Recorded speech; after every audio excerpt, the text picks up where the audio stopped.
Marshall here. Welcome back to the Realignment. Hey guys, as you can see, this is a Friday episode. Increased the tempo of the show because honestly, there are so many different authors, books, topics, events I want to cover, and that cannot be done with just 2 a week.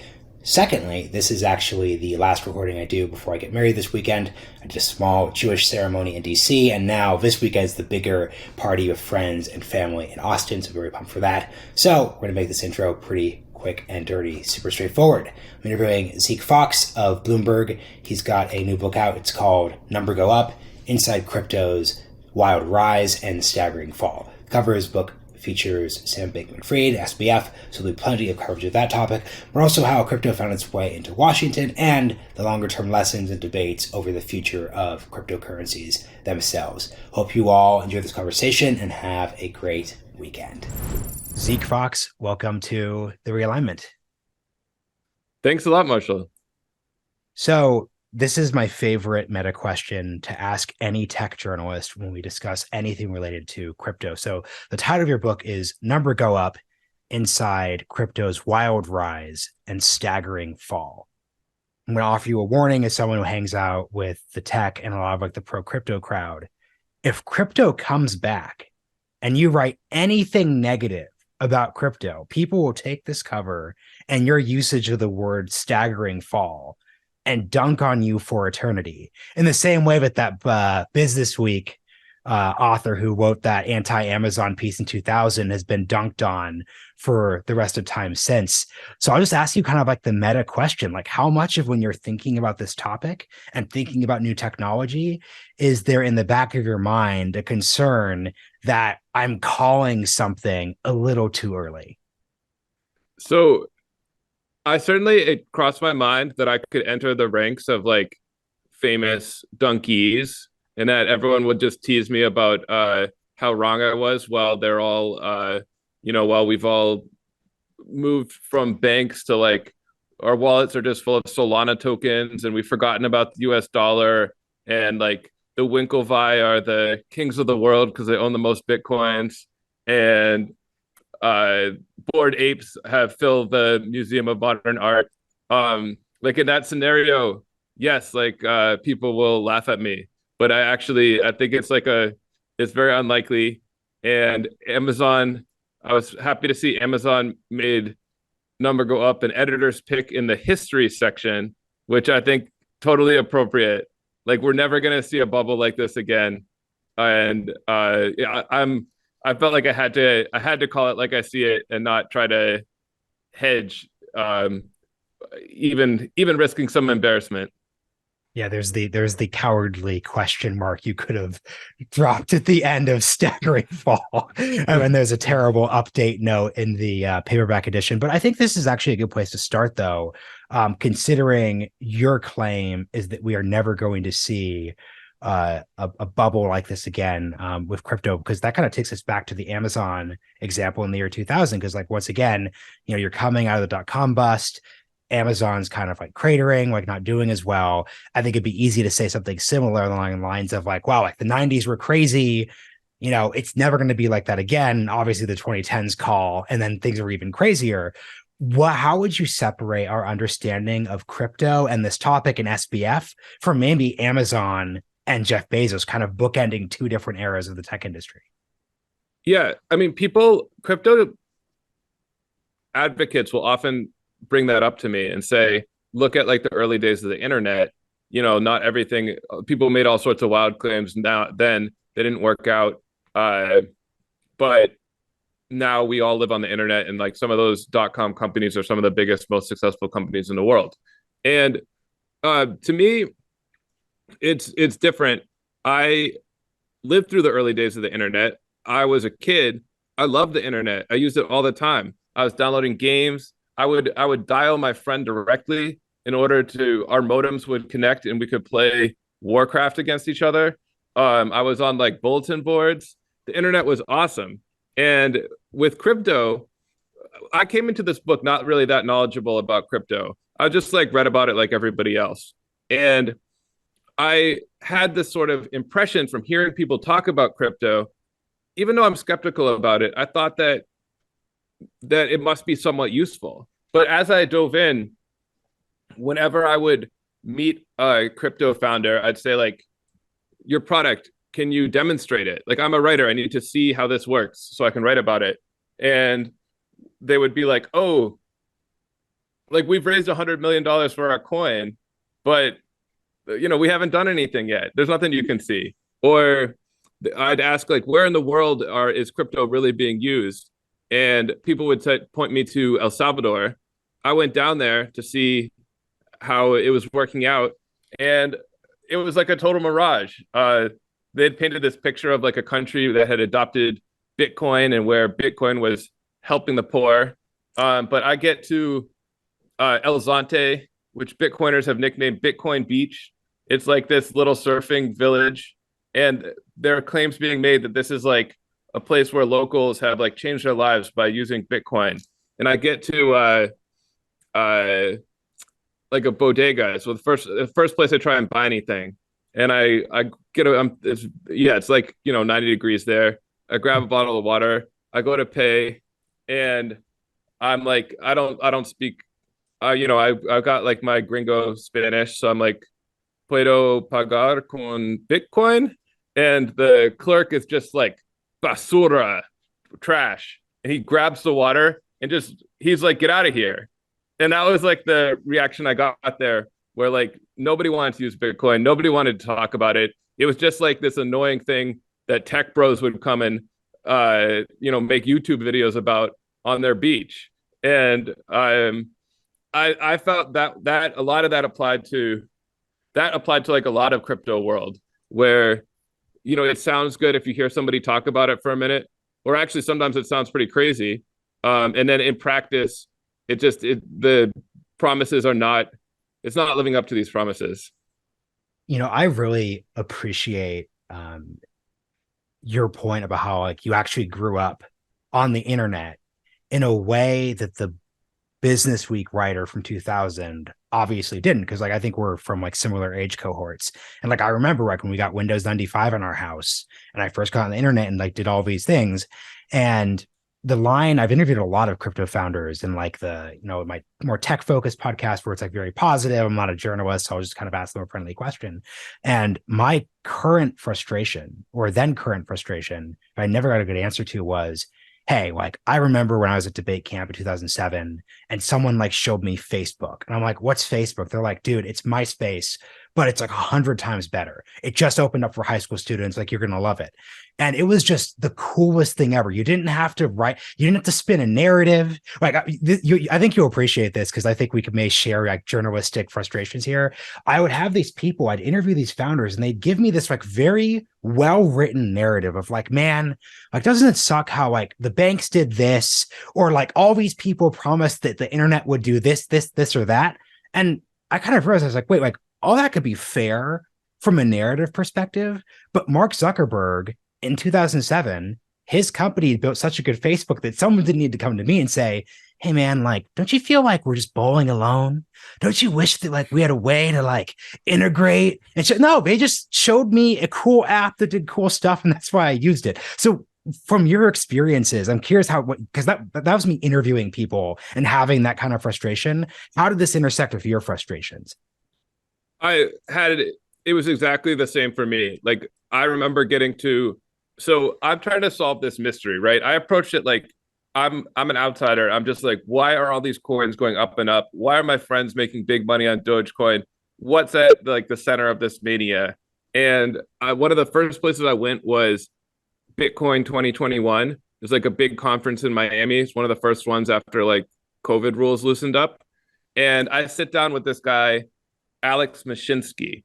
And like you said, he has a good spiel. He's like, the banks are ripping you off. We're the ones who are going to advocate for the customers. The banks could pay you higher interest rates, but they're just like pocketing it for themselves. They're lying that they can't afford to pay higher interest rates. I pay 18% on if you deposit your crypto with me. And if you want a loan, I'll give you a loan for like 0%. So this is like the new kind of bank. It's like the friendly bank. And yes, his criticisms of the old system may be accurate, but his business plan doesn't make any sense. You can't borrow money for nothing, and you can't like he's he's giving out so much money to an interest, but he has no way of earning returns to like make money for the company. And I was thinking to myself, like, this sounds like ridiculous. And I try to be polite when I meet these guys, same as you. I'm like, okay, that sounds interesting. How much money have you accumulated for your, I'm thinking to myself, like, asinine business plan? And he's like, $20 billion. And I'm just floored. I'm like, what is this weird world of crypto where somebody can say they can pay 18% interest, have no real plan for how to back that up, and raise $20 billion? But he said to me, somebody's lying. Either the banks are lying or I'm lying. And he loved that line. He liked to repeat it. It's a good line. Now a couple, yeah, That's a good right. one. Great line. A couple weeks ago, he got arrested. It was all a big fraud. And like I saw that quite a lot in crypto, where the people who I met who were like the titans of the industry, like just 2 years ago, so many of them are now bankrupt or in jail or facing, civil lawsuits. This is where this gets hard for me, because I'd love for you, and especially because there's a coin with SBF, Sam Bankman-Fried's head on the cover, so this will be relevant. Can you and I work to separate the underlying technology of crypto from the issues of scams, criminality, DC corruption, and offer kind of like the fair side of these? Because once again, I spent so much time in those worlds where I'm being positive that I could recite the narratives myself.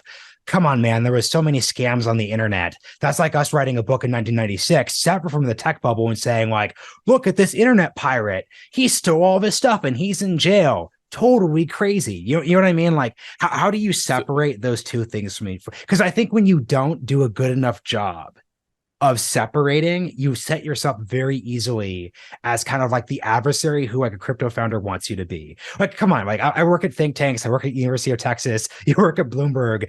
There's a certain person who wants us to do a version of this podcast where we're just like laughing at ourselves and saying, God, this is all so stupid. Who are these jokers trying to upend the status quo? They kind of like want that. So I want to kind of separate those two things. So how do you think about that?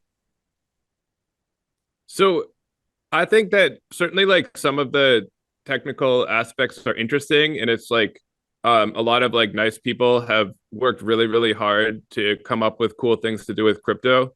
But as a nonfiction writer, I see my job not as to like predict the future, but to write about what's actually happened.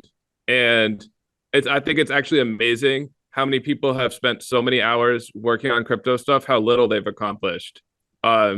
And I will ask you a question, which is, have you ever used MetaMask? This is a popular crypto wallet. Do you remember Constitution DAO? Yes. That was like the rare Constitution copy that they wanted to buy as like a club. Yeah, so I had two Constitution DAO founders on. You're noticing a theme here. This episode is for my own personal integrity, obviously. But I had two Constitution DAO founders on. This was their efforts to like build a decentralized autonomous organization, or DAO, that was going to purchase a copy, one of the original copies of the Constitution, and then use the DAO to like vote, like, does it go to this museum or does it go to this house, like this or that. I started to use MetaMask to be a part of that process, but it got terrible and I just backed out. Is the honest answer. Yeah. So I tried. So like a lot of people, when they say they like crypto, maybe they went on Robinhood and they bought some Dogecoin, right? Like that you might as well be buying a share of GameStop or something. There's nothing crypto about sending cash to Robinhood and buying like some random coin and then selling it when it goes up or down and getting your cash back. Like when you actually go to use the crypto technology, it's so user unfriendly that some of these claims about mass adoption just become laughable. And so I use this. MetaMask is a way where you can a decentralized wallet so you can like hold your crypto yourself instead of involving some Robinhood or some sort of like bank type company that's essentially doing it on your behalf. Crypto people would give me a hard time. They'd be like, hey, you don't know about crypto because you don't own any crypto. Who are you to write about crypto when you haven't seen its miraculous benefits for yourself? And I started to feel like, it's been like a year in this market. I was like, I gotta, maybe they're right. Maybe there's something to it. And I decided that I was going to get some crypto. And I'm like, if I want to get some, I want something cool. I want to go right to the top. At the time, there was this Bored Ape Yacht Club, the NFT collection, these images of like kind of grotesque cartoon monkeys that celebrities were buying for like 500 grand supposedly. And I decided I had to get one. I used MetaMask to do it. And I realized like it was educational to try to send my money in the crypto world. And like what it boils down to is like keeping your money in this like little fox head icon next to like the ad block in Chrome. And if you like click the wrong thing, you enter like the wrong string of letters and numbers, your money's gone forever. And the MetaMask made me watch an instructional video before I installed it where it suggested that I should engrave my like secret phrase on a metal plate and bury it in my backyard. And when I did this, it was so painful that I was like, absent the lure of riches, who will ever do this? Like, what would ever make my mother do this? Like I said, I like spending time on the computer. I like being online, but this is completely unappealing. Like, give me back my Visa card with like the customer service line. And I think the way you told that story is key, because once again, as we started the conversation, a lot of crypto founders and crypto VCs used a lot of, I think, very effective narrative setting to say, like, for example, this is like Web 1, Web 2, Web 3, right? Like if we're just going to describe Web 2 as basically post 2006, post Facebook, that like level of the internet, social media, etc. There are lots of aspects of that people are really dissatisfied by. So I'm more than willing to be sold an articulation of why we don't like the status quo.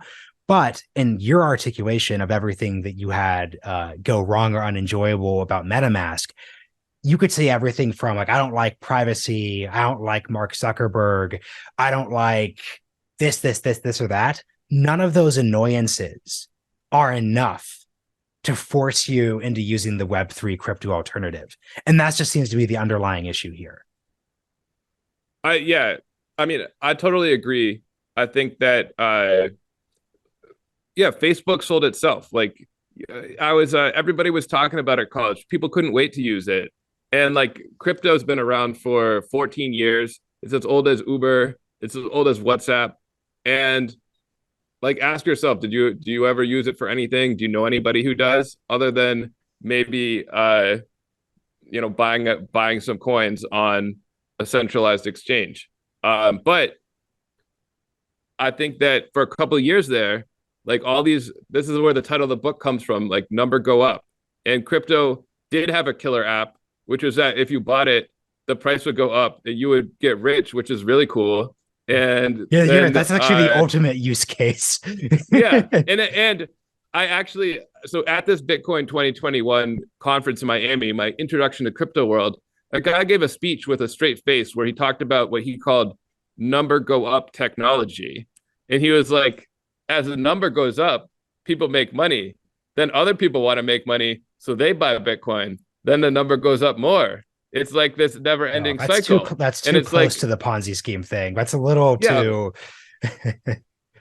But people really bought into that, and the deeper I went, the more I always wondered, like, is there something more to this? Like, when I flew down to the Bahamas to meet Sam Bankman-Fried when things were going well, right after FTX aired that Super Bowl ad with Larry David. It was like a week earlier, he'd been testifying before some congressional committee and getting fawned over by Cory Booker. And I'm thinking to myself, I don't know, like I don't like to think that I'm the smart guy in the room. So I'm like, all these smart people are saying that this guy is like the future of finance. What's he got going on? Like what is there something more to it than just betting on like these coins with like weird random names going up and up and up? Um but um time give it like a few months later, it was revealed that like his exchange collapsed and he'd borrowed the money entrusted to him by the exchange's customers and gone and gambled it on random crypto coins going up. Like even the guy hailed as like the brightest mind in the industry was partaking in this like number go up thinking. What do you think DC saw in Sam Bankman-Fried? He didn't come off like one of these crypto zealots who's trying to tell you he it was like a soft sell. He acted like he was really familiar with the language of Wall Street. And even though he and everyone else at FTX were like these kids in their 20s, they acted sort of like the adults in the room. And they acted like they weren't wild gamblers, total lie. And that they were the ones who could like bring the benefits of this crypto technology to the masses and kind of bring this kind of sketchy industry under control. And he also was able to, through like his advertising of FTX, associate himself with all sorts of like powerful brands. Like I think people underestimate how helpful it is to have a Super Bowl ad with Larry David. And for people like, I think if you're like a congressman, you're like, hey, I mean, he paid for a Super Bowl ad with Larry David. Like, how is he? Seems kind of legit. He's probably not the one that we should go after. I know like people aren't thinking that explicitly, but I don't know. What do you think? I feel like that is actually pretty powerful to have like be associated with Tom Brady. I think it helps you when you go knock on doors. Well, it's like you said. Well, Tom, and this is why it was genius marketing until it, doesn't work. But FOMO is a huge part of any crypto discussion. There's the monetary aspect, the FOMO part. Like, look, a lot of people made a bunch of money off of like Constitution DAO, even though they didn't end up purchasing it. I was just thinking to myself, like, man, like kind of missed out there. But like that said, because you're a journalist, I'm in a quasi-journalistic role, and like policymakers obviously are in like regulatory roles. I think for a lot of us, the upside, the FOMO is less about like, oh, I could have become like a crypto billionaire. That's kind of like once you engage in these professions, that's kind of like off the table to a certain degree. What is on the table though is like missing the next wave.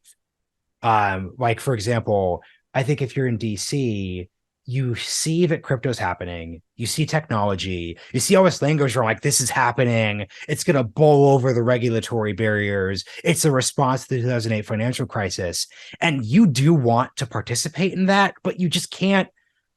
I'm not going to name names here because this is going to get too personal, but there's just a lot of like crypto VCs and crypto founders who have like insane Twitters. So there are people who are like, oh, like I'm engaging in politics now. Actually, I'll just name one. Like, I don't know if you like Ryan Selkis. Ryan Selkis is like, sure. Yeah, like Ryan is, and this is sort of like the tragedy of like politics taking over American life right now. Ryan is like a crypto dude. He's like super like into it. Like his firm seems legit. He's like very into things.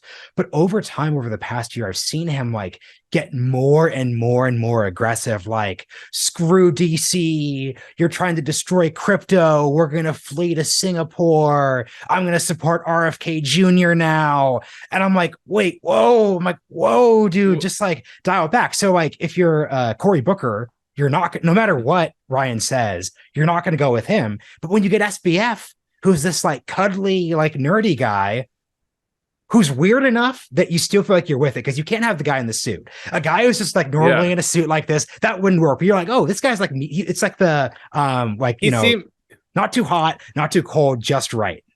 he seems very authentic, and it really helped with that. He had $5,000 or for every congressman that he met. That Yeah. FTX gave out I think a total of like 100 million prior to 2022, both sides of the aisle. And it was actually very funny that I think the FTX people, they took this like really cynical approach to Washington, where they concealed their corporate giving by funneling it through two executives, and they realized that one of them should be like the Republican and one should be the Democrat, because that way they could each build their own spheres of influence, and they didn't have to try to like play both sides. And I think 100 million. So what people forgot when Sam was like the hero of the crypto world and testifying before Congress and like practically getting applauded is that this is a guy he's in the Bahamas because his offshore casino would not be legal in the US. Like, they're offering all sorts of crazy bets. They're not following SEC rules. They weren't taking US customers there technically. That's how that was okay. But like, nobody was stopping to say, like, setting aside any potential fraud, this is a dude who's taking out ads to tell people to go gamble on like Solana coins or like Dogecoin or whatever. Is this like really a positive activity that we want to endorse and that we think is going to be the future of finance? I gotta it all just got lost. Yeah. So I guess what I'll ask then like, let's go back to the Bored Apes for a second, right? Because, and this is why crypto's, I think, so fascinating, because like, more than a lot of, but because the immediate user value prop is a little weaker, I think crypto people, I think actually in good faith, because like a lot of people I've never interviewed or like publicized crypto content with someone who like I didn't think was like acting in good faith. You got to meet all the scammers. I legitimately, I've not done anything of any scammer. But because the user proposition for basically all of these guys and gals was not obvious, they had to spend a lot of time on the intellectual side of what they were working with. So they're like, this is why you want to do this. This is why eventually this is going to be this, and that. This is why this isn't a scam, like all those different categories. And I think one of the most interesting arguments, and this is what the Bored Apes are kind of like based off of, is just the idea of like, no, like it's digital scarcity. Like, it matters that, like, who cares about the art? Who cares about the ape? It's the smarter people would say, like, dude, like, of course, it's like a grotesque, like, weird looking cartoon. The thing that actually matters here is that for the first time on the internet, you have one thing that can't be duplicated, replicated, blah. And you, as a consumer, should believe that if scarcity produces value in the real world, scarcity online will also produce value. What's your response to the intellectual side of that argument? So the one I acquired was a mutant ape. That's the cheapest way to get into the Ape Fest party, and it cost me $20,000. And it was kind of a picture of like this melty. Did your publisher cover that? Ape. Luckily, I got an advance for the book, so that was like my gamble. I'm gonna buy this ape and hope that I get a good chapter out of it. That's awesome. And so I want to. After I got it, I wanted to like experience this for real. So I told my family and friends that I sent them pictures of this ape. And first of all, like, everyone's making fun of me. And my mom, who's like not the most, doesn't spend her days online. She just sent me back a picture, the same picture of my Bored Ape. And then she's like, this is my ape now.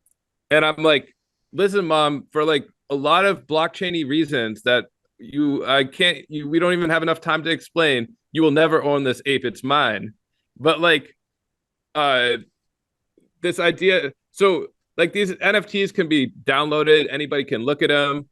I do understand that, like, yes, it's cool that we can record somebody's ownership on the blockchain, but like,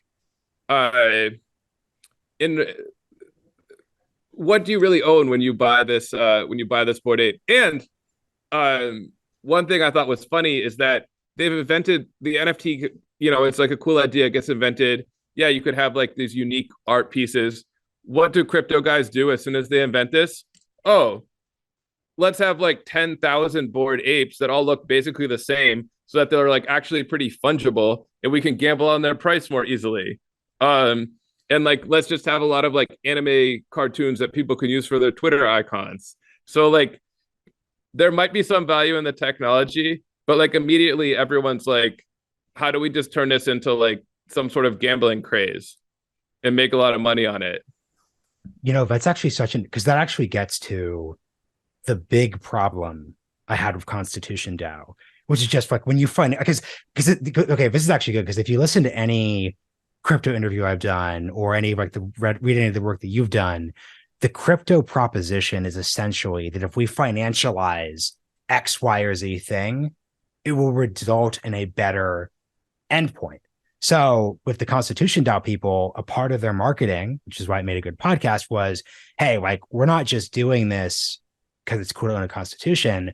We think this is like the next evolution of like human governance. So in 1776, one man, insert, yes, not equal, but hypothetically, like all men created equal, one person, one vote. That's an innovation in 1776. Their argument was 2021, the next stage of governance are going to be these DAOs where we vote and we do this or that. But like the problem was, and there was no answer to me on this. I was like, wait, guys, but like, because this is based on crypto, if you technically like pay more money, you get more voting power over the thing. It's not quite clear why introducing wealth to voting scenarios results in like a better outcome. Like, how does having a whale make an election system any inherently better? So I think that goes to your point. You're like, so here's what I'm really asking you. It seems like financializing this dynamic made it so any technological or sociological advantages were pretty much neutralized by the incentives that making a lot of money brought into things. I mean, I like how you said that. And I feel like they even tried to financialize humor. Like you take like the Bored Ape is like a kind of joke, and like jokes are voluntary, right? Like we laugh at whatever jokes we want to. Like my book, I think is really funny, and I hope you laugh when you read it. But like you don't have to. But once you join the Bored Ape Yacht Club, you're committed to this joke. The mission of the yacht is like we all have to laugh at this joke. You tell a joke. It's what's the joke? I have no idea what the joke is. To me, they look kind of racist. I don't think it's funny. But they like if we don't, the harder we laugh, the higher the price will go. So like Dogecoin, they're like, oh, isn't it funny? We all buy Dogecoin and like the price goes up. And to me, like turning a joke into money makes it not funny. Like I don't think that financializing more aspects of life is the way to go. I feel like our lives are already very financialized. Yeah. So, and I totally agree with you. Like if you listen to the Bitcoiners and like their vision of the future, where Bitcoin becomes ultra valuable, I was joking about this, I think at the beginning, but it's like, so are the Winklevoss twins going to be the kings of the world? Like, are we all going to just be begging at the feet of the people who own Bitcoin? Like, what is it doesn't really make sense. Like there would be a revolution. We'd burn all the Bitcoin computers. Well, and it's kind of and this actually gets at the awkwardness of the joke, right? Because on the one hand, this is kind of an interesting story about like populism and politics. Because on the one hand, like the joke with the Bored Apes, let's put aside the like, quasi racist caricatures if you want to argue that, and just focus on like the yacht club part. It's like, oh, look, like it's a yacht club, hardy har har. Like we're not the establishment, but like we're banging on the doors of the establishment. Like that joke works a lot better if the people I knew who had Bored Apes weren't rich. Right? That's like the awkward dynamic. Like you're using populist language, which like I think is totally great. Like that's entirely a valid critique.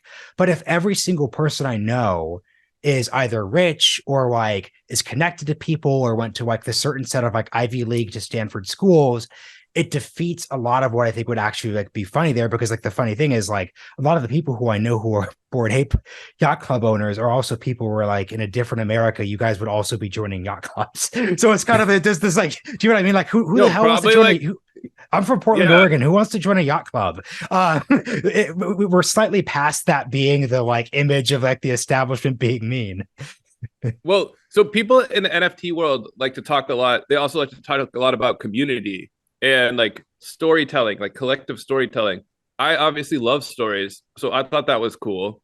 And when I bought my mutant ape, I named him Dr. Scum. And I said that I invented some lore for Dr. Scum, which I thought might make him more valuable. I was like, he can smoke weed and it gives him super intelligence. But he's tormented by his sweater that's made of maggots. It was really ugly that he's got one in the. So did he have the sweater first? The sweater inspired this story, and he had a pipe. Okay, cool. Yeah, I just want to make that part clear. Yeah. So, but I get to this yacht club, right? It's a bunch of dudes. They're all drunk. They're all stoned, and some people like politely would pretend to be interested in Dr. Scum, but it was clear that nobody cared. Nobody's asking for the backstory. There's like no collaboration on like building new worlds for our Bored Apes. There was nothing to do with the Bored Apes at the party. And it was clear that this community was false, and there was no way for us to build any affinity over our shared gambling on ape prices.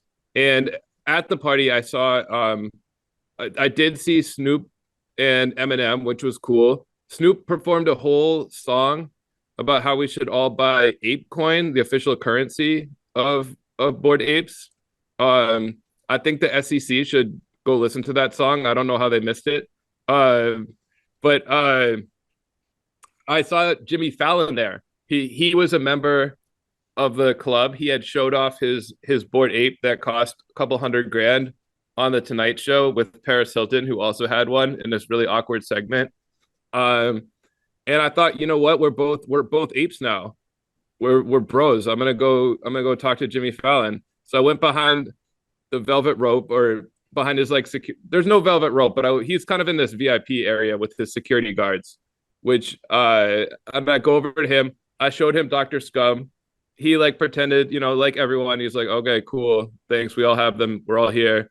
And I'm like, at this point the price of apes was dropping, so if you were there you probably lost like at least $100,000 in like the last couple months.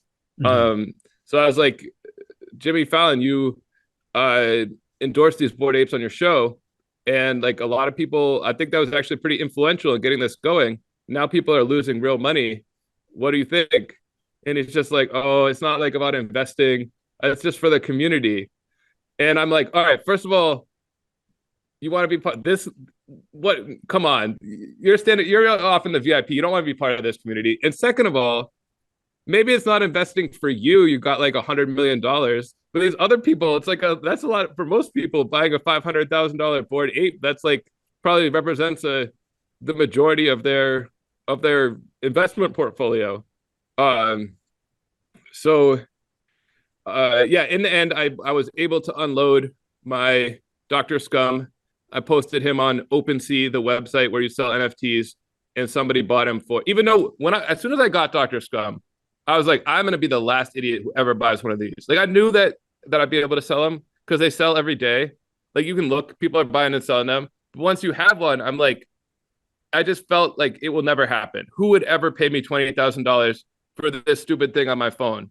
But somebody did, and I only lost $2,000 or so overall, mostly in transaction fees. So that's not bad. Yeah, that's a respectable. No, I considered that a win, but then I felt bad that I had tricked someone into buying my horrible ape picture that was nothing but torture for me to own. So then I just felt guilty about that. I guess the real, and this is what I'm actually like super curious about. I mean, no, actually, no, this is actually great. You're actually the perfect person. And by the way, like, we're obviously like making jokes and kind of like light dunking on like the crypto community, but like, I actually hope that the crypto founders in the audience, because I know you're there, are actually kind of like listening to this conversation and taking it as like a challenge.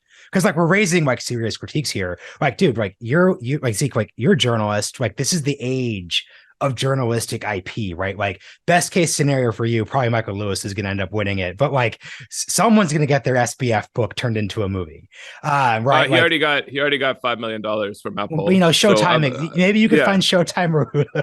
It's kind of the who gets like the WeWork. Like there's the Apple on WeWork, and then there's the one on Hulu. No, but like, okay, I want to challenge you for a minute there, because I want to say that I'm a writer. I'm not in the IP business. This was ever since I was a kid, I wanted to write like a crazy nonfiction book. And like, I went out and did it. And I feel like the ultimate version of this story is the one that's in my book. And it's like, I feel lucky that I was able to be there for this crazy bubble so that I could write it. And I was kind of worried when I heard that Michael Lewis was going to write a book about crypto too. Like, who wouldn't be? Like, the GOAT is coming to write about like the same financial journalism. Yes, he's coming to write about the guy who's on the cover of your book. But honestly, at this point, I feel like I don't care if he's able to write. If his book is better than this, I'll tip my hat to him. But what I'm mainly worried about is, where am I going to find another story filled with like so many crazy characters that's so much fun? Like, how will I top this adventure and write a second book? Like, that is my main concern. Here's the thing: we could have. It could get turned into like a mini series or whatever. Well, actually, now we'll get personal, right? I'm not really doing that style of interview much, but like, why don't you want the IP, right? Like, this is the whole, and this is the reason why this is fascinating, right? Is that like, now we're intersecting with like the creator economy space, right? Like, journalistic institutions are failing. Bloomberg News has less credibility than it did 10 years ago. All you are is you, Zeke. Why wouldn't you want there to be a broad, the stories that you're telling told in different formats to making you different money in different ways? Like, why doesn't that appeal to you as much? Well, like, I'm not opposed to someone paying me money to make a movie about my book. Like, please give me a call. But I grew up reading, like, what got me into wanting to be a writer was reading books like John Krakauer's Into Thin Air, or like The Perfect Storm. Or I loved Ben Mesrick's Bringing Down the House, about the MIT blackjack kids. And like, I love reading and books. I find reading those books to be a lot cooler than, I don't even know. I think they are probably all turned into movies, but I didn't see them. And I think that there's something that reading is actually a great form of entertainment. And I feel like by writing this book that's really accessible, like, don't read this book if you want to learn about how blockchain works. This is like a really fun adventure story. And I feel like I am encouraging people to read who might not otherwise want to like pick up a book. So I actually don't want them to be like, oh, this should be a movie. I want them to be like, reading this book was awesome. I missed my stop on the subway. No, that's really fair. So I guess like here's like the last like big question, because like everything you were just like your story about my quick Jimmy Fallon. I was walking around New York when I was working at PBS, just in Midtown, and it was like at 6:45 a.m. and I saw Jimmy Fallon. He had like cap on and sunglasses. I've seen a lot of celebrities out, especially in New York. On the list of people who least wanted to be said hi to or approached, he was very high on that list. He actually saw me do is that Jimmy Fallon? And he looked terrified. But I was gonna be like, Jimmy. He looked terrified. And I was like, I want to be like, no, dude, like, it's chill. It's 6:45. Like, I don't watch, late night. So like, you're okay. But the point is, like, you're just raising a point of like, you weren't in a community with Jimmy Fallon because you two bought something. So like, how do you actually think community is formed? Because like, I think the country club's kind of on the wane, but like, I'm in Austin, there's a million country clubs around here. Like, that's like a legitimate community. And obviously you have to spend a lot of money to get into those country clubs, and there's like long waiting lists. So it's not that there can't be, money and class aren't inherently barriers to community. So what kind of goes wrong in the crypto sense? I think, yeah, it's like a really flimsy basis for affinity with one another. Just like interest in gambling. And yeah, I mean, my community is like the other dads and moms that I see at the playground at Brooklyn, or in the and like, we're talking about our lives and about like real things, not about what's in our wallets. There was this is not like a really direct response, but there's a kind of like I don't know if it's a strip club, but kind of like just like a club in Miami called 11 that was really popular with crypto guys. And after the bubble burst, someone did a story about hard times in Miami, and they talked to this club owner, and he's like, it's terrible. Like, we're not selling any bathtubs of champagne anymore. But he said something that stuck with me, where he's like nobody shows me their wallet. Like, nobody's like, we had a lot of rich people here. They never like pull out their checkbook to like show me how much money they have. With these crypto guys, I've seen a million crypto wallets. They're all showing them off. They're all just being like, oh, look how many like Ethereum are on my MetaMask. And it's like, that's not a basis for a community. Another problem with the crypto community is that the leaders of these communities, time and again, after acquiring these followers, like Alex Mashinsky of Celsius, ripped them all off. So like the only community that I see, one community I do see building in crypto is like everyone who got ripped off by Celsius, like teaming up to try and get their money back. But when the leaders of your community are continually shown to be frauds, it's dispiriting for the followers, to say the least. I think what you just said around the issues of community like really resonated, just because there are a lot of people who, are lonely, want to be a part of something, but just because you introduce money to it, that could be a barrier for entry, like a country club or an actual yacht club. But there has to be something like above that. It's like you have money and you like boats, or you have money and you're in Texas, but you also like golfing, or you live in a specific region of the country. It can't literally just be the fact that through a variety of different means you have access to money. So that's a great place to leave it. So this is the way I'll close the episode with you. Once again, SBF is on the cover.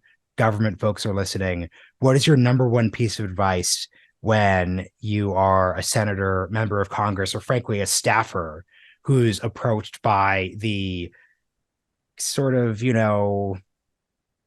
foppish, like whatever, not even crypto person, just like what should DC learn from SBF's story? That's the real question here. I mean, I think it's a really tough one, because I just do these people even have time to research everyone they meet with? Like, how are they supposed to evaluate the company founders that they meet? But I think to me, the lesson of the bubble is like, the old rules were there for a reason, like the securities laws created, almost 100 years ago. And like, while they may be annoying and have some flaws, they are protecting people from all sorts of ripoffs. And the crypto world just like reinvented a lot of these old ripoffs and put this cool sounding like technological gloss on it. And I was just listening to a crypto lobbyist talk today on TV, and they're like, we need like a comprehensive framework for crypto regulation. And it's like, we can't be regulated by enforcement action. But which, it sounds kind of appealing, but it's like, you know what? We actually have a whole lot of regulations around investments. And if people should follow those regulations, they're there for a reason. And I think like the SEC and the DOJ is going to be sorting out what happened in this crypto bubble for like many years to come. Yeah, like I said, great place to end it. So the book is Number Go Up, Inside Crypto's Wild Rise and Staggering Fall. Zeke, this has been really fun. Thank you for joining me on The Realignment. Thanks, Marshall.